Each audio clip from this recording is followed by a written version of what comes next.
What's happening, sports fans? Click that thumbs up button. Thanks for coming on over to the DFS 5-pack. Let's talk about a little Friday baseball. Let's get it. Second here. Full slate tonight, man. Yeah, darn near all. I think there's like the two earlier games, right? But that's about it. Yeah, every team in play today, which is nice. It seems like maybe the first time all year almost. Is it? I thought it was like 13 games. Yeah, but Whatever, every it's team a I big think one. is in play today. Okay, awesome. Just to reiterate, guys, go get that money over on Overlay Fantasy Sports. Want to give another shout out to our boy Daniel Allen for taking down the 5-pick shootout last night. You probably heard Bellman mention it over the NBA video that the $44 entry won. You managed to get to first place, and 1 out of 30 is not a crazy thing to do. That's actually a really, really nice payday. Yeah, $600. We'll take it. The progressive jackpot will be back for the playoffs. With things being so herky-jerky these last couple of games, when teams, resting and getting out of it, they wanted to save the big money for when it's a little bit more reliable. Yeah, it makes a lot of sense. Exactly. All right. Well, let's move into some baseball conversation for the day. I'm excited to talk this one over with you, young man. Me too. Day passes are up. $5 get you both baseball and basketball on the day. We'll be moving over to writing and getting articles out soon. Members only videos will be up soon as well. Thumbs up is appreciated. Subscribe to the station if you're new to it. Monthly memberships available through the website, etc., etc. Let's talk about pitching. So let's talk about your boy Trevor Bauer. He's been awesome to start the year, and let's not exaggerate it because it was against Detroit twice. So it's not like he's had very stiff competition to begin the year, but he's looked like the guy that used to pitch for the Indians. You can see the numbers are fantastic. One of the things we love about Trevor Bauer is he's got a very long leash. Back in the Cleveland days, they'd throw him, 300-400 pitches a game? Yeah, right? Something like that. So he's got a long leash. One of the things I took from watching the Brewer game last night, and I didn't realize it was this bad, this was the first time Milwaukee had given any support to a starting pitcher the entire season. So they've been really struggling early in games. The games they have won, they have done with pitching or scoring runs late. So, that could be a good thing maybe that you want to look at tomorrow, or you could look at that as an outlier and just think Milwaukee is really struggling to put up runs because their lineup just isn't that good right now. If you check the box score, you'll see Yelich hit his second home run of the year last night. But if you go YouTube that bad boy, this was not like a real home run. This was a lazy fly ball to opposite field that was mistimed by Eloy Jimenez.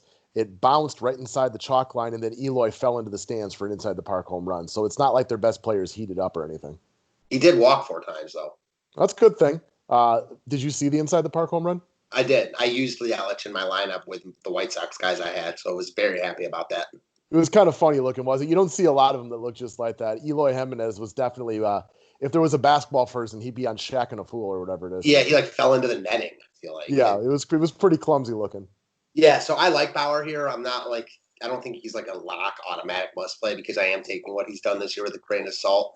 I also don't know if he's going to have that long leash that he had with Cleveland. He's had it the first couple games, maybe not quite as long, and I'm not saying it will change, but I don't feel as confident in that. That being said, there's not much not to like here, right? He's really good. The Brewers lineup sucks. He's got big K upside. There just isn't a lot not to like here except for the price tag, but you can easily make it work. He's firmly on the short list. Maybe you like him slightly more than I do, but he could very easily end up on 2 of my 3 rosters tonight. There's a lot of strikeouts to be had in the Brewers lineup, which, you have guys like Gurko and stuff like that you can bring in to face lefties. He hit a home run last night, which was good for Milwaukee, but it's just not very strong. No Kane, no Braun. Hopefully Yelich is coming out of his slump, but he's been mostly awful this season. No Moustakas. He's on the Cincinnati now. So they're just not that good of a baseball team offensively. And while you're right, he probably doesn't have the leash he did in Cleveland. If he's pitching well, they let him go well into the hundreds, as opposed to some of these guys we look at this year going 75 pitches is kind of annoying. For sizzle. All right, next up, your boy Dylan Moore. If there's one thing to like about this guy, he will run when he gets on base. He'll run when he gets on base, and if there's one other thing you'll like, is that he's dirt cheap, right? So if you want to roster the Trevor Bauers of the world and you need a couple cheap guys to fill in, he perfectly fits that. I think this game is intriguing from both sides, both pitchers and both offenses. Neither offense you're scared of, especially, Colorado on the road, Seattle. Neither pitcher is a guy you're scared of at all, Kikuchi and Sensatella. So could see this game playing out a lot of different ways. I don't mind a couple pieces of Seattle here. Senzatella's coming off that great start. Not sure that will continue. Moore hit second yesterday, stole a bag right when he got on base. He's playing really well right now. I just think he's a nice filler. Got to like guys that run too, which is something that he offers you. And again, the 989 OPS won't keep up throughout the season. He won't average over 10, points per game, but he is so far this year. And as Matt put it, he is dirt cheap. So this helps you with your roster build for a guy that's playing well too, right? Mm-hmm. So, all right, next up, let's talk about Bichette. We've been talking about Toronto a lot the last couple of days. I know you've kind of been looking for them to break out and have their breakout game. This game, to me, is a good spot for them to do it. Will they do it? Well, that's a whole other set of questions right there. But Bichette's a guy with big-time pedigree. Hit a long home run last night after a less than stellar beginning to the season. He's really turned it around the last couple of days. Double digits in 4 or 5, hits on top of this Blue Jays lineup. Weber has been getting killed, and while the Blue Jays don't have a ton of experience off of him, the team is 10 of 23 with no strikeouts off of him, so they should come into tonight feeling confident about their ability to get to him. Now, will they? I don't know. It's a team with a lot of up-and-coming superstar talent who really hasn't been great offensively to start the year, but this is a good spot for them to really bust out, in my opinion. Yeah, I'm with that, man. You got to look at Toronto as one of the top stacks of the night. Also, Bichette flew out to the wall in 2 other at-bats last night. Just missed, so got to like that. Yeah, and it was a big boy home run that he hit, too. I always there's a difference between hit a line drive that squeaked over the 347 mark and really got all of it. I didn't see these 2 long fly balls that you talk about, but that's just, more fuel for the fire right here. Mm-hmm. All right, it's time to throw another Marte Parte. This guy is really locked in over the last 2 days. Yeah, so just a really good hitter. We got off to a little slow start in his new digs in Arizona, but really has picked it up. Multi-hits in each of the past 2 games, couple walks. Arizona looks good right now. They didn't do a ton offensively last night, but nice comeback, bottom of the 9th walk-off win for them. I'm a big Starling Marte fan. He's got good numbers off Zach Davies, 10 to 24. And for me, the biggest thing is he's too cheap. He's normally $5K. I see no reason why he should be 4,400. I love him here. He stolen base and home run threat too, which is nice. And he's got plenty of experience off of Davies. As batters face pitchers more, it tends to lean, advantage for the batter. So that's not a bad thing for him at all going up against Zach Davies. They have a lot of familiarity from their time together in the NL Central. He's 10 to 24 off Davies, which can be, a nice type of thing. Davies is definitely prone to the home run ball as well. For sure. All right, next up, I feel like you went with some guys who have been playing well, and I feel like I'm trying to get a little lucky today and catch guys that are due to play better.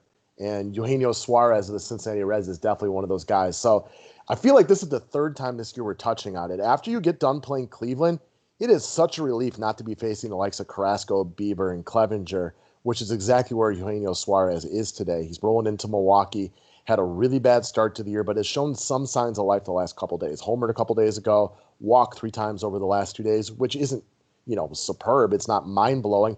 But he had to face really good pitching by your Cleveland Indians, which is never an easy place to put up points. Cincinnati and Milwaukee have a really long track record of a lot of big scoring games. I'm not at all scared of Eric Lauer. He's not terrible, but he's not like a shutdown pitcher by any stretch of the imagination. Suarez, kind of like Marte, is cheap for what he potentially offers. He's an excellent hitter who's really good against left-handed pitching. Yeah, great call here. Really nice, one-off call. He has not been good to start the year, but did show a couple signs recently. He walked off Carrasco yesterday. He's got big boy. You probably watched a bunch of his at-bats. What did the eye test tell you? He doesn't look great, to be honest. Okay. He just doesn't look great, but he did walk off against Carrasco. The announcers have even been talking about how he just looks off. He has not looked good to start the year, but, again, this guy was an all-star last year. He's in a good spot here. He's walked a couple times, like you mentioned. He homered. I like taking a shot on guys like this. He's got big-time upside at this price.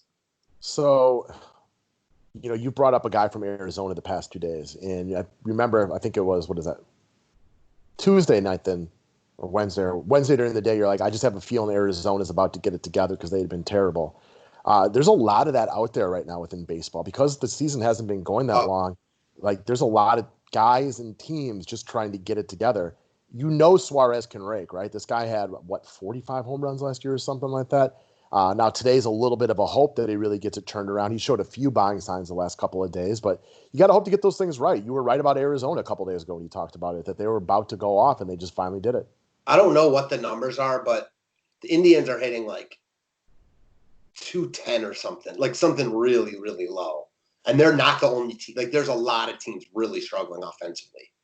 Yeah, exactly. Well, it's a funky, weird start to the season. Guys The are out of their pitcher's got comfort the zone. advantage to start, right? Yeah, because you can pitch to a glove. You can't simulate live hitting, Especially against major league pitching. right? So it is something. I mean, there's some guys who started hot. It happens. Some guys are just slow starters.